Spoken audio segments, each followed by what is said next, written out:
Because I really would love to, if I could do one thing for you today, like just one thing, is to get you to ask this question, is like, how do I awaken the soul within me? Because the shit that I'm doing right now is not doing it, or is it? Welcome to the Ed O'Keefe Show. Transform your mind, accelerate your business, energize your body, and inspire the world. Now here is your host, Ed O'Keefe.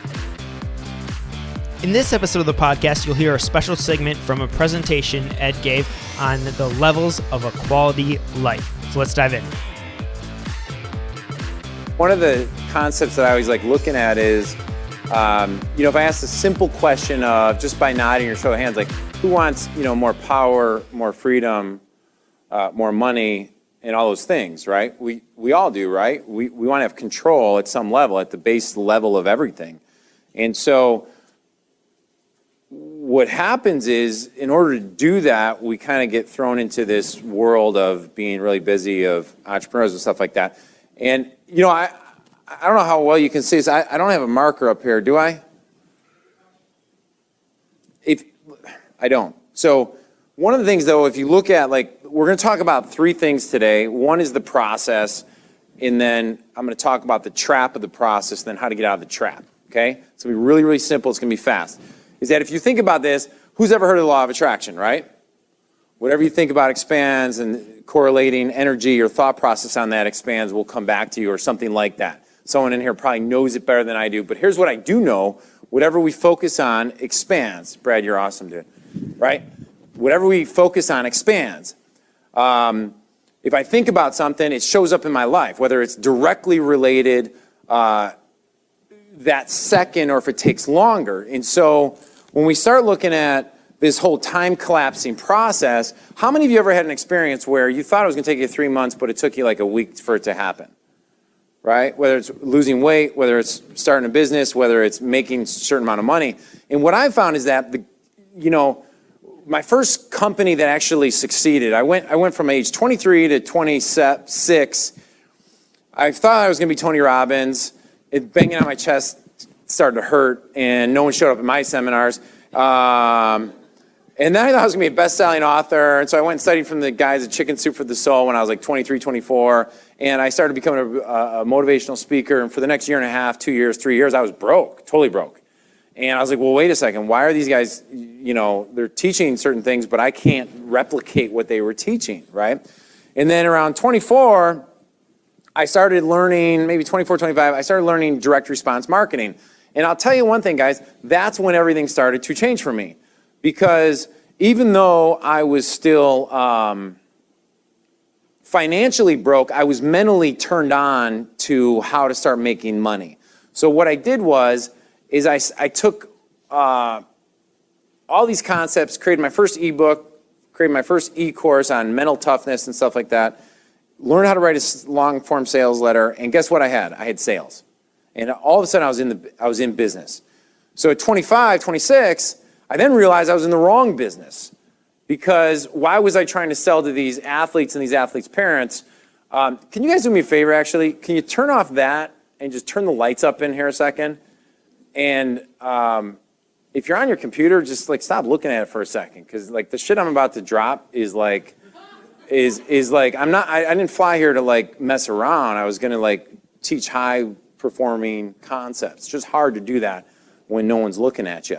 So anyhow, no, that's all right. I mean, if whatever, it is what it is. I mean, my kids don't look at me when I try to help them with their homework, so it's not like I do yell at them, but it doesn't really work. So around 27, I went in a different business, and we started doing this coaching program with dentists, right? And so I grew that company, probably sold over $40 to $50 million in coaching, seminars, and all these things within the next 9 years. Didn't know anything about dentistry, didn't know anything about really direct response marketing for a dental practice, didn't know anything about any of those things.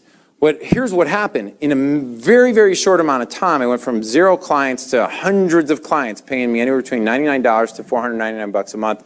We had over 100 and some people paying me $1,900 a month to get licensing rights to the products we created, right? The mistake I made is I hired all family members, and that business really sucked after a while. Anyhow, so what happened is we have this concept in our brain that we got A and we want to get to F, right? And so the first thing was, I was in the wrong business, got to go do something about it. That was the thought that came up, right?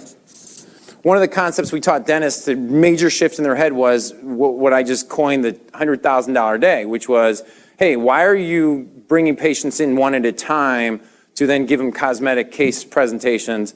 Let's hold these open houses, these workshops, whatever. And I got dentists, I got doctors to sit there and do workshops to a dozen people, and in one day they'd be making $250,000 of presentation dentistry rather than sitting there and filtering through all these different things, right? So that's one way you leapfrog and you time collapse.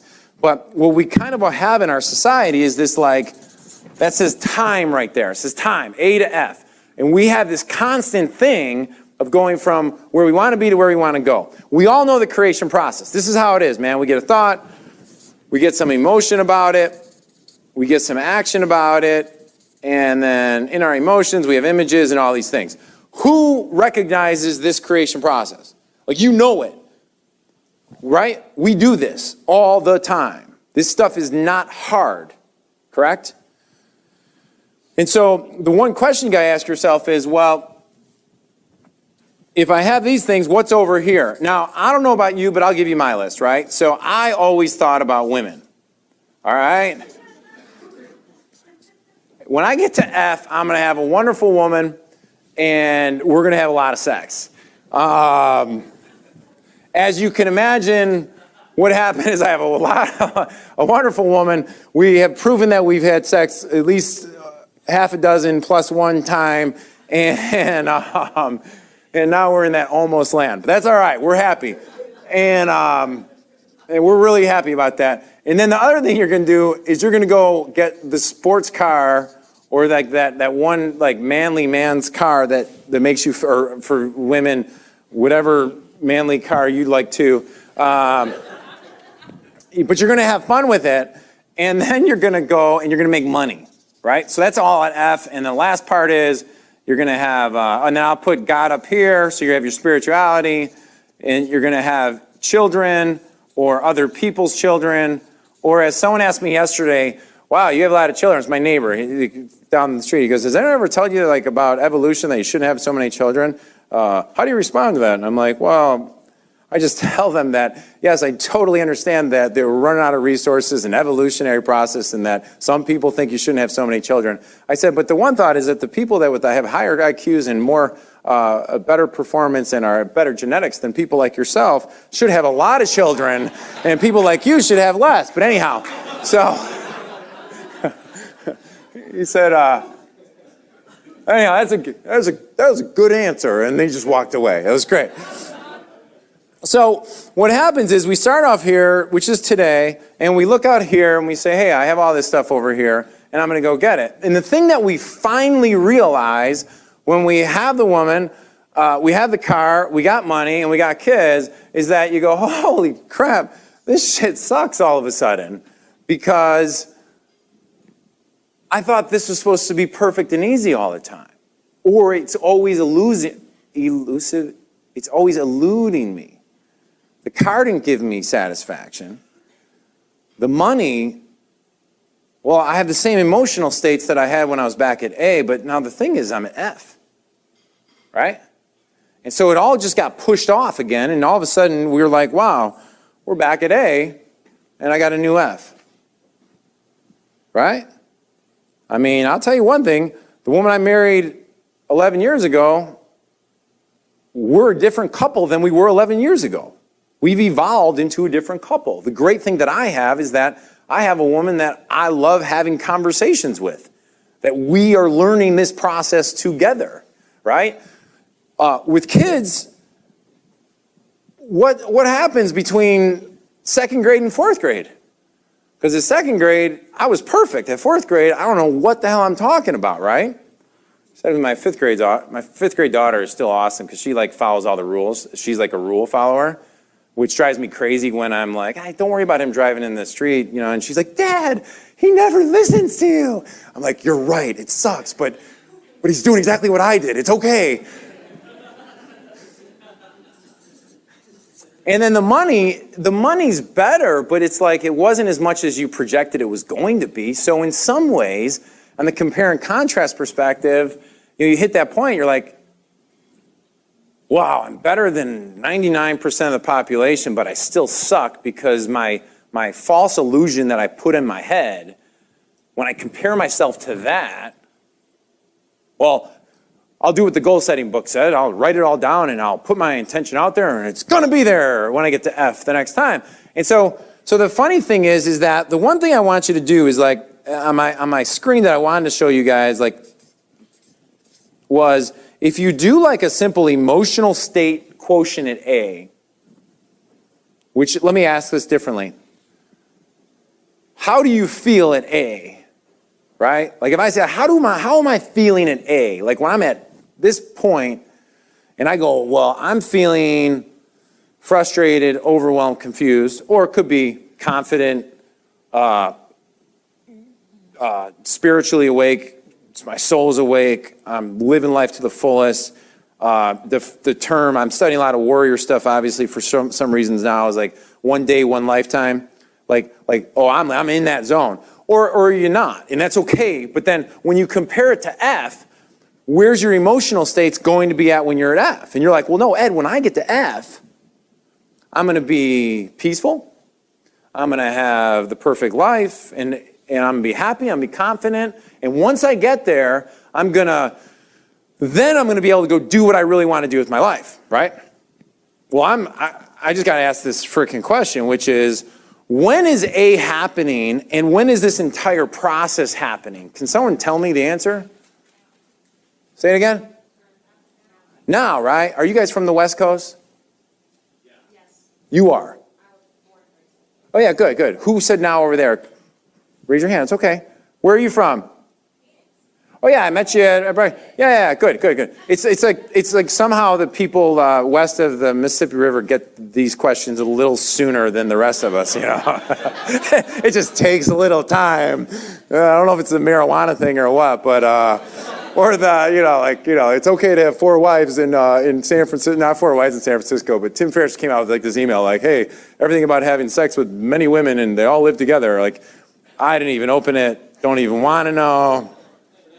Tim, whatever you're doing in San Fran, keep at it, brother. Anyhow, so like, if the comment of this is that this whole process is happening now, then what delusional thinking are you having that your feelings when you get to F are going to be better than they are now? Because we've seen it. You got guys in the room, right? We all been there. We all were at, that phase at A. Oh, you guys are awesome, but I don't know if they'll understand anything I write anyway because doesn't make sense. But it's like if this is the process we use, the first thing you got to get a check on is how am I living in the present moment so that I'm really living this process, like just enjoying the squeezing the orange like it was everything, okay? Because I really would love to, if I could do one thing for you today, like just one thing, is to get you to ask this question is like, how do I awaken the soul within me? Because the shit that I'm doing right now is not doing it, or is it? Because if it is, and you'll know it, it lights you up. Like we are doing this. So I want to bring you the concept of like, well, Ed, this doesn't make sense. Like I got the process. I get the whole law of attraction. We do things, we take action. I'm an implementer. I'm a fast implementer. I get stuff done. But I'm feeling overwhelmed, feeling confused, feeling frustrated, right? We're achiever, that's the achiever model. You get rewarded for being, like Vinny was trying to say at the end there, like just stop doing so much stuff. But it's like we get awarded for how busy we are, how many employees we get, what's our top line revenue. That's what we get rewarded for. Why? Because we fell into the trap. This episode is sponsored by Marine D3. If you want 24-hour antioxidant protection while giving your brain, eyes, heart, and overall energy a jolt of long-lasting nourishment, then Marine D3 is for you. This is my #1 top-selling health product that I've sold over 500,000 bottles, and right now, 80% of our sales come from repeat customers. Marine D3 can flood your cells with an abundance of new antioxidants and nutrients that fights and repairs damage done to the cells during exercise, everyday living, and the natural breakdown that occurs as we age. After 15 years of research and over $39 million spent on clinical studies, a renowned biochemist has found one of the world's greatest antioxidants. It's called CNLP, hiding deep below the ocean surface. I took CNLP, combined it with a little-known omega-3 called calamine, as well as vitamin D3, so that you can get maximum benefit all in one supplement. I'd like to give you the first bottle absolutely free. I just ask that you pay shipping and handling. At edokeefeshow.com/free bottle, I'll have a mini presentation that will share more about the supplement and why people are raving about it. Most importantly, it'll show you exactly how you can get it shipped out to you today, just for shipping and handling. This episode is brought to you by Dormant Forces Insider. If you would like monthly big business breakthroughs, insider marketing strategies that actually work, and mindset secrets of multimillionaires sent directly to your door so you can have them in your hands and you can apply them, then this is for you. Now, you can test drive my Dormant Forces Insider Silver membership for just 1 month free. If you love it, we know you'll stay with it and let it keep you in the loop of what's working inside my businesses and the other dozens and dozens of businesses that I mentor. Why would you go at it all on your own when you can use other people's experience than just replicate what works? Anyhow, right now you can test drive the membership for just $1 plus a few bucks shipping and handling by going to edokeefeshow.com/dormant forces. That's edokeefeshow.com/dormant forces.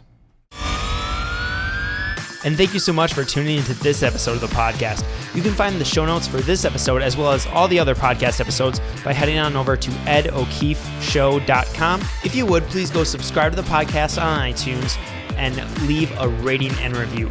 Rating and reviews truly are the best way for you to show your appreciation for the show because they help more people find out about the podcast and decide if this is the one for them. So until next week, it's time for you to go out there, take action, and inspire the world.